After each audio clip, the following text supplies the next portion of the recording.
Dan pemirsa, untuk membahas lebih dalam mengenai kebijakan darurat sipil jika diterapkan di Indonesia, sudah bersama kami ada Profesor Juanda selaku pakar hukum tata negara. Selamat siang, Prof. Selamat siang. Baik, Prof. Presiden mempertimbangkan adanya darurat sipil untuk meredam penyebaran virus corona ini. Tepat atau tidakkah diterapkan di Indonesia? Kalau bicara tepat tidak tepat, maka saya katakan tepat tapi tidak tepat.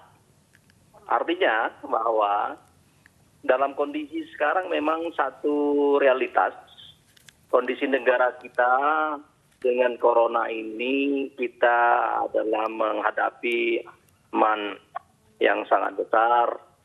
Tapi satu sisi kalau ancaman yang begini dalam konteks menyangkut kesehatan masyarakat ini didampingi dengan kebijakan darurat sipil, saya kira ini yang tidak tepat. Tapi dalam rangka untuk misal mengantisipasi kalau terjadi esensi yang sebenarnya terjadi darurat sipil, harus dipahami darurat sipil ini apa. Nah, yang saya pahami darurat sipil ini aman terhadap bahaya yang kira-kira akan membahayakan negara. Nah, membahayakan negara ini bisa memang keadaan perang, bisa kena kerusuhan, bisa kena bencana alam, dan termasuk hal-hal yang dikhawatirkan untuk terjadinya mengancam tentang negara. Nah, saya melihat kalau memang ya ingat, saya harus jernih melihat sesuatu ini dari pembicaraan dan informasi yang saya terima bahwa sebenarnya pemerintah ini melakukan dua hal tindakan atau kebijakan. Pertama adalah kebijakan tentang pembatasan sosial berskala besar didampingi atau disusul dengan darurat sipil. Nah, kalau kita lihat ini dua hal kebijakan ini saya kira adalah antisipasi untuk mengantisipasi kalau nanti terjadi efek dari pembatasan sosial berskala besar, terjadi kerusuhan, maka ini saya lihat antisipasi yang dilakukan oleh pemerintah sekarang ini gitu. Tapi sebenarnya pemerintah lebih condong untuk sementara itu berpikirnya menggunakan Undang-Undang 6 2018 tentang kekarantinaan kesehatan, khususnya tentang PSBB, pembatasan sosial berskala besar. Tetapi tidak hanya cukup itu. Kenapa tidak hanya cukup itu?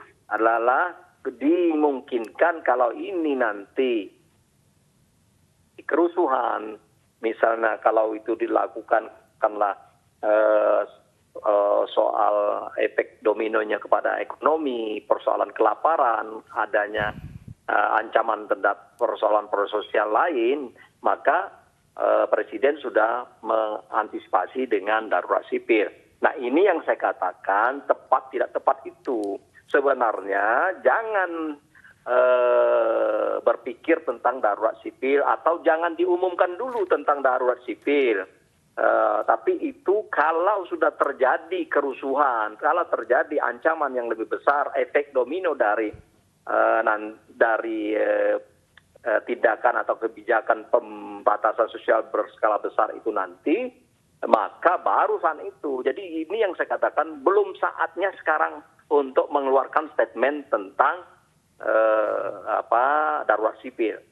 Artinya memang ada beberapa poin yang di dalam darurat sipil ini memang tidak pas begitu, dikatakan berlebihan untuk diterapkan untuk saat ini. Anda tadi mengatakan ada kekarantina kesehatan yang harusnya dipakai untuk meredam penyebaran virus corona ini. Jika nantinya begitu kebijakan darurat sipil ini diterapkan, akan seperti apa? Ya, makanya saya katakan ini kan saya lihat adalah anticipate atau sebuah pencegahan preventif dari pemerintah. Nah, kalau nanti atau pembatasan sosial dilakukan terjadi kalau sudah begitu itu sangat darurat sekali. Orang dibatasi keluar, kemudian direkam, kemudian kita tidak boleh keluar lagi, segala macam itu. Jadi kita dalam kondisi yang sangat membahayakan. Baik. Gitu. Baik, Prof, sebenarnya ini juga masih pertimbangan tentunya adanya darurat sipil ini. Kemudian langkah yang memang paling tepat dan paling cepat seharusnya pemerintah untuk menangani virus corona ini apa? Nah, jadi begini, saya pikir begini, kita juga harus objektif bahwa ini pemerintah kita, khususnya pemerintah pusat, pemerintah daerah sedang berfokus bagaimana menanggulangi penyakit corona ini, COVID-19 ini di 24 jam, dan ini harus kita appreciate, ya, termasuk adalah bagaimana para menteri, bagaimana para gubernur, bagaimana para khususnya di ujung tombak terdepan itu bidang kesehatan, dokter, perawat. Ini satu hal saya kira perlu diapresiasi, perlu kita hormati, perlu kita hargai. Namun demikian, ya, kalau dalam posisi pemerintah pusat sebenarnya memang harus cepat mengambil tindakan-tindakan yang sangat tepat, seperti katakanlah melakukan pembatasan sosial berskala besar. Nah, untuk diketahui sebenarnya pembatasan sosial berskala besar itu beberapa hal sudah dilakukan oleh pemerintah, seperti misalnya WFH, misalnya work from home, kemudian terus sekolah diliburkan, pembatasan tentang kegiatan-kegiatan sosial, agama, dan segala macam. Itu sebenarnya sudah masuk ke dalam kualifikasi pembatasan sosial berskala besar. Cuman belum merelokasi, melakukan pembatasan atau karantina wilayah.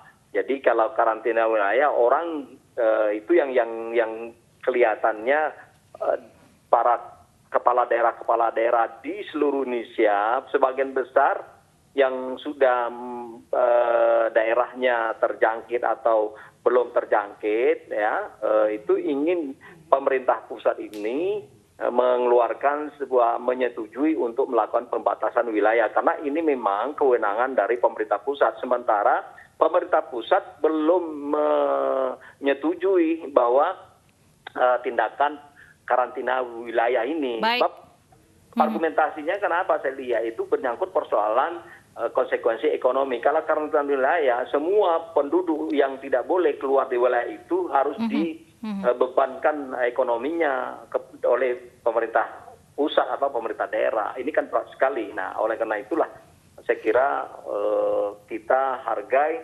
Namun demikian, menurut saya adalah perlu koordinasi, dan beberapa daerah sudah melakukan itu, seperti Tegal, beberapa daerah sudah melakukan pembatasan wilayah itu.